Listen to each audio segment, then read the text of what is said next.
Kali ini kita bahas tentang Stadion Kanjuruhan, namun itu dari sudut pandang yang berbeda, yaitu dari sudut pandang spiritual atau sudut pandang metafisika. Baru saja terjadi tragedi yang sangat memprihatinkan di stadion tersebut. Ratusan orang meninggal dunia akibat terjadi suatu kerusuhan. Ada apa di balik itu semua? Mari kita bahas.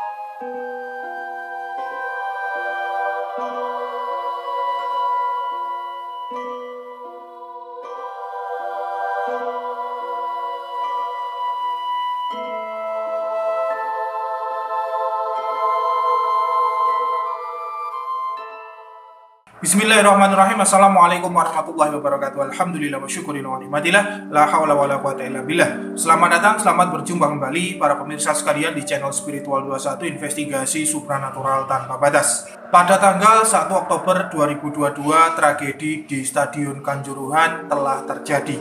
Polisi itu menembakkan gas air mata di area lapangan dan ke arah tribun. Tragedi tersebut memakan ratusan korban jiwa. Hal ini tentunya mencemarkan nama baik sepak bola di Indonesia. Sebenarnya tragedi di Stadion Kanjuruhan itu bukan kali pertama terjadi. Pada tanggal 13 Juli 2005 terjadi kerusuhan juga sampai pembatas tribun roboh dan menyebabkan seorang supporter itu meninggal dunia. Lalu pada 15 April 2018 kerusuhan juga kembali terjadi. Kerusuhan dipicu itu karena wasit dinilai tidak adil. Stadion Kanjuruhan sendiri itu dibangun pada tahun 1997 dengan biaya kurang lebih 30 miliar rupiah. Stadion ini diresmikan oleh Presiden Megawati Soekarno Putri pada 9 Juni 2004 silam. Pada tahun 2010, Stadion Kanjuruhan direnovasi yaitu dengan menambah pencahayaan agar memenuhi syarat untuk ikut Liga Champions AFC 2011. Bermula di stadion inilah Arema mengukir banyak prestasinya. Selama bermarkas di Stadion Kanjuruhan ini, Arema pernah menjadi juara ISL pada tahun 2009-2010. Arema juga meraih 4 trofi juara turnamen di Stadion Kanjuruhan ini. Mulai dari Supercopa Indonesia 2006, Menpora Cup 2013, SCM Cup 2015, dan Piala Presiden 2019. Di Stadion Kanjuruhan ini yaitu para Aremania, supporter klub Arema ya, juga turut mendapatkan penghargaan sebagai The Best Supporter di ajang Copa Indonesia tahun 2006. Selain itu, panitia pelaksana Arema di Stadion Kanjuruhan juga mendapat gelar Panpel Panitia Pelaksana Terbaik ISL 2009-2010. Penghargaan itu didapatkan karena panitia pelaksana yaitu Panpel mampu mencatatkan jumlah penonton terbanyak se-Asia Tenggara untuk musim kompetisi 2009-2010 dan 2010-2011. Misteri nama Kanjuruhan. Nama Kanjuruhan ini bukanlah nama sembarangan pemirsa, melainkan sebuah nama yang diambil dari sebuah kerajaan bercorak Hindu yang terletak di Malang. Kerajaan Kanjuruhan ini tertulis dalam prasasti Dinoyo. Angka tahunnya itu tertulis dengan Candra Sengkolo 682 Caka atau setara dengan 760 Masehi. Isi prasasti Dinoyo tersebut menceritakan tentang kerajaan Kanjuruhan yang dipimpin itu oleh Dewa Sima pada abad ke-8. Dewa Sima sendiri itu memiliki seorang putra yang bernama Liswa. Setelah naik tahta dan menjalani rangkaian upacara Abhiseka, nama Liswa itu berganti menjadi Gajayana. Pada masa kepemimpinan Raja Gajayana, kekuasaan kerajaan Kanjuruhan itu meliputi daerah lereng timur dan barat Gunung Kawi. Pusat pemerintahan kerajaan Kanjuruhan terletak di Desa Kejurun. Salah satu peninggalan bersejarah kerajaan ini itu adalah Candi Badut. Kerajaan Kanjuruhan itu menjadi tonggak awal pertumbuhan pusat pemerintahan daerah Kota Malang. Namun, Kerajaan Kanjuruhan ini tidak bertahan lama karena takluk dengan Kerajaan Mataram. Sisi metafisik. Ratusan korban jiwa di Stadion Kanjuruhan tersebut apabila dilihat dari sudut pandang metafisika itu bukanlah hal yang biasa-biasa saja pemirsa. Tetapi itu ada suatu sebab-sebab tertentu yang menyelimutinya. Tentunya sebab-sebab tersebut adanya suatu energi negatif di Stadion Kanjuruhan. Energi negatif ini bisa timbul karena beraneka ragam sebab. Di antaranya yaitu sebagai berikut. Yang pertama adalah kemungkinan dulu waktu membangun stadion tersebut tidak diadakan ritual selamatan khusus. Kemudian yang kedua, kemungkinan belum juga diadakan syukuran, mengingat ya stadion tersebut itu berperan sangat penting dalam mencetak prestasi yang tidak sedikit bagi para Aremania. Kemudian yang ketiga, kemungkinan dalam mengambil nama Kanjuruhan itu tidak memohon izin kepada para leluhur. Hal itu karena Kanjuruhan sendiri bukan sembarang nama ya, tapi adalah nama kerajaan yang menjadi tonggak awal pusat pemerintahan di Malang seperti yang sudah kami jelaskan tadi. Kemudian yang keempat itu kemungkinan ada ketidakjujuran dalam kepengurusan sepak bola di Indonesia atau ada tindak penyelewengan dalam hal administrasi keuangan.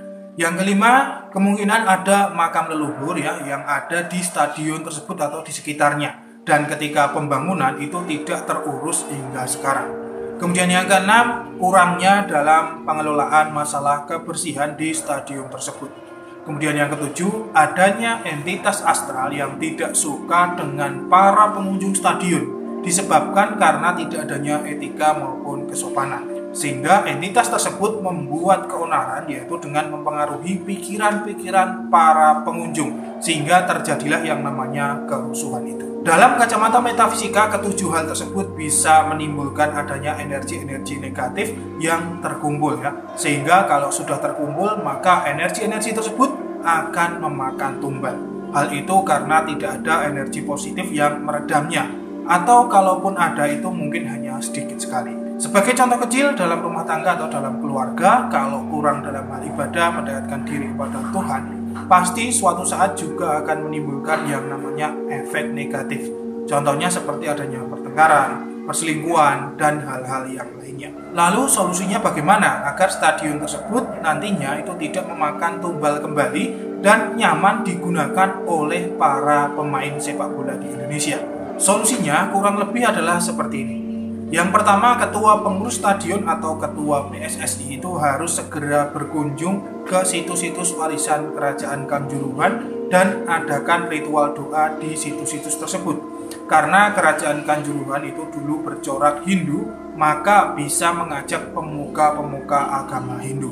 Kemudian yang kedua harus diadakan yang namanya ruatan ritual keselamatan. Ritual ini mungkin bisa sesuai dengan tradisi Jawa atau tradisi yang lainnya, atau mungkin bisa juga ya dibarengi dengan menggelar istighosah, dzikir, dan doa bersama untuk para korban di stadion ini. Hal tersebut dengan tujuan untuk menetralisir apabila ada entitas-entitas gaib yang tidak baik itu akan segera menyingkir.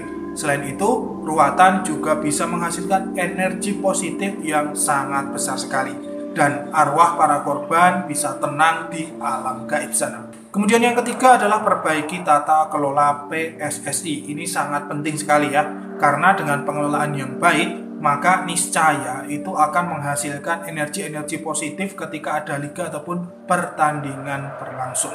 Kemudian yang keempat harus dicek dulu di seluruh stadion dan sekitarnya. Apakah ada makam leluhur yang terbengkelai atau tidak? Kalaupun ada itu harus segera diurus dan lakukan ritual doa. Kalau tidak ada atau tidak ditemukan ya, maka cukup melakukan ritual doa pada leluhur di lokasi stadion tersebut. Kemudian yang kelima, perhatikan juga masalah kebersihan. Hal ini juga sangat penting sekali ya. Harus disediakan tempat sampah yang memadai. Karena dengan adanya kebersihan yang terjaga, maka akan menghilangkan entitas-entitas gaib yang beraura negatif yang mana bersarang di stadion tersebut. Kalau perlu, lakukan pengecatan ulang yang baik dan benar di area dalam stadion, yaitu dengan memperhatikan warna-warna khusus. Hindari dominan warna merah. Nah, itu semua adalah sebagian sudut pandang dari sisi metafisika tentang adanya ratusan korban yang tewas di Stadion Kanjuruhan. Pesan kami, segera laksanakan ritual-ritual tersebut sebelum Stadion Kanjuruhan digunakan kembali untuk liga pertandingan sepak bola, agar kedepannya itu tidak ada lagi tumbal-tumbal manusia di stadion tersebut. Selain melakukan ritual metafisik tersebut, tentunya secara teknis pengelolaan juga perlu dilakukan evaluasi dan perbaikan. Karena kalau hanya mengedepankan yang metafisik saja dan mengabaikan sisi teknisnya, ya percuma saja pemirsa.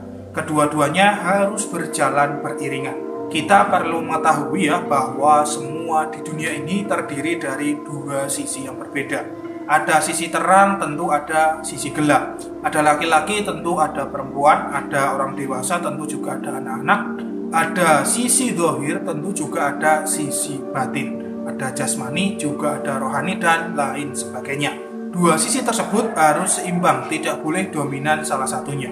Keseimbangan tersebut akan menimbulkan keselarasan, keharmonisan dalam kehidupan dunia ini. Saya Patih Nur Alam undur diri, akan selalu ada misteri di dunia ini. Subhanakallahumma wa bihamdika asyhadu an la ilaha illa anta astaghfiruka wa atubu ilaik. Alhamdulillahirabbil alamin wa billahi taufiq wal hidayah wa ridha wal inayah. Wassalamualaikum warahmatullahi wabarakatuh. Salam spiritual.